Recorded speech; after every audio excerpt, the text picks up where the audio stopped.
हुकूमत का पाकिस्तान तहरीक इंसाफ पर पाबंदी लगाने का फैसला। आरिफ अलवी बानी पीटीआई और कासिम सूरी के खिलाफ आर्टिकल 6 के तहत मुकदमा चलाने का भी ऐलान। असद कैसर ने पाबंदी का फैसला हुकूमत की बौखलाहट का नतीजा करार दे दिया। कौन सा ऐसा हरबा है जो पीटीआई को दबाने के लिए इस्तेमाल नहीं किया गया? साबिक स्पीकर का सवाल। पाबंदी लगाने का हुकूमती फैसला मजहका खेज है। शिबली फराज का रद्द-ए-अमल। पीपल्स पार्टी की पीटीआई पर पाबंदी के फैसले की मुखालिफत। सीनियर रहनुमाओं का आदत तारण के इत्तेहादियों को एतमाद में लेने के बयान पर भी हैरत का इजहार।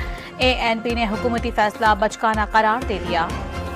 इंसानी हुकूक कमीशन ऑफ पाकिस्तान का तहरीक इंसाफ पर पाबंदी का फैसला फौरी वापस लेने का मुतालबा। हुकूमती इकदाम हैरान कुन, गैर आईनी और जमहूरी उसूलों के मुनाफी करार दे दिया।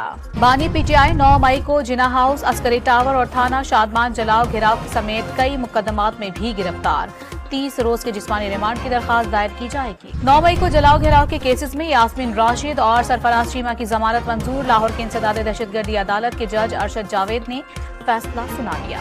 मखसूस नशिस्तों से मुतालिक फैसले के खिलाफ नजरसानी दरखास्त दायर है। सुप्रीम कोर्ट के फैसले के खिलाफ नजरसानी दरखास्त नून लीग ने दायर की। 12 जुलाई के फैसले पर हुक्म इम्तना की भी इस्तदा। कराची में 8 मुहर्रम उल हराम का जुलूस खारा दर की जानिब रवाना। रास्ते में जगह जगह सफीलों का एहतमाम।